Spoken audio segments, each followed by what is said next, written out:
अब हम अगली मन में आई फेस टू फेस रघुओ लोग परेशान बनी कि जो करवा कब ले आई।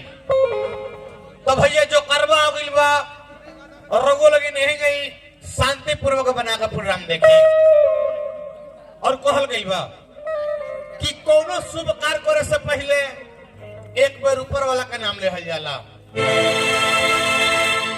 तो कम से कम एक बार बजरंगबली बाबा के नाम से जय जयकार मनाई ओकरा के कमेटी के लाभ उठाई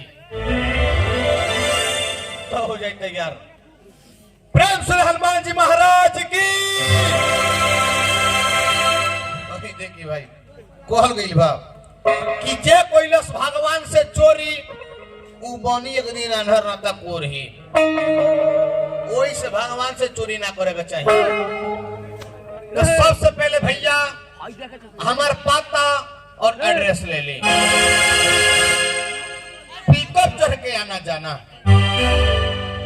पिकअप चढ़ के आना जाना पाता में खाना काम है। घर है मेरा नेपाल में रौटहट जिला जयपुर पलटुआ बीगन रसिया नाम है। तो भैया कोरिया छौरी गोर ना होई स्नो पाउडर लगैला से, कोरिया छौरी गोर ना होई स्नो पाउडर लगैला से, मोबाइल ईयरफोन चार्जर के दाम बढ़ गई बा लड़की लेकर चलैला से है। गांजा का महंगाई बढ़ गई आजकल के छावारी भाई के पियला से। पहले के पुरनिया काका लोग रहे त गांजा पियत रहे, लेकिन आजकल के नौजवान छावारी भाई लोग शुरू कर दिले बारन। त घुट न मारो है जार के, घुट मारो है जार के, हिलोइले भाई हार के। जब रघुओ लोग नाच दे के जाइब घरे तब पीछे से लगी जार धरे। देश सारा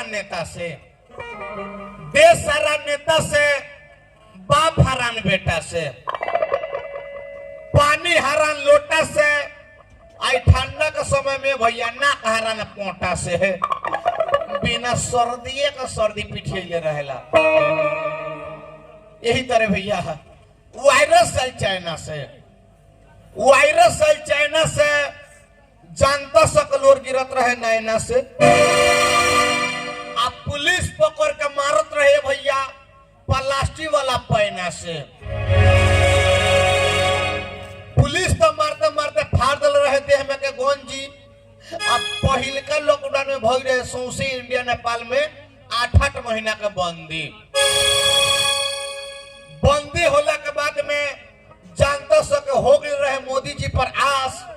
तबे ना मोदी जी बंटे रहे सौंसे नेपाल इंडिया में 3-3 इंची के मार्क्स।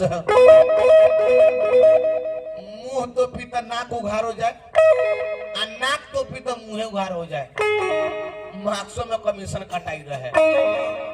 तब जाके मोदी जी दिल्ली में कोई भाषण तब आई रहे भैया कोटा से राशन। तब धनिक गरीब के बटाई हो तो केहू बांटे में बारन, केहू बंटवावे में बारन, केहू बांटे में बारन, केहू बंटवावे में बारन। आ वही में कोनो कोनो भरले बोरा भीतर भरे घसकावे में बारन। खराब का सामानवा बंटवा देवे अब बढ़िया का राख लेवे का नहीं हमनी के बाद में बांटल जाई। तो आफत बन के आई कोरोना डर से चटके तारू, आफत बन के आई कोरोना डर से चटके तारू। आप 15 तन को ठेकत नहीं के खुद अपन मेहरारू।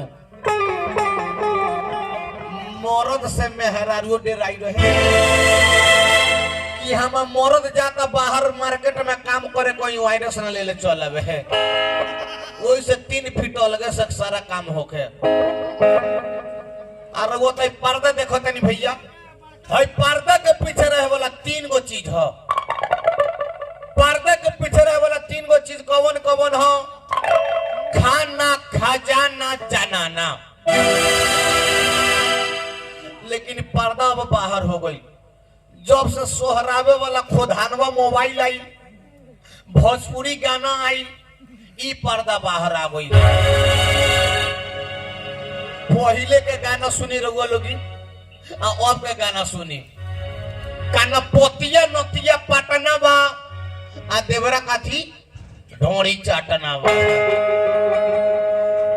इहे गाना सुन के भैया 3 वैरायटी के हीरो निकल गई। वो हीरोवे का नाम हो को भी काटा हुआ पुछपुचा वा काच काचावा। 3 वैरायटी के हीरो भोजपुरी गाना का चलती आ गई। तो को भी काटवा के काम भाई सैलून में का महंगाई बढ़ाई। सैलून में जाई आप कुर्सी में बैठ जाइए।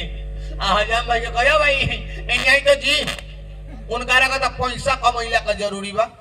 एक के आवाज उनको लगे चल जाई।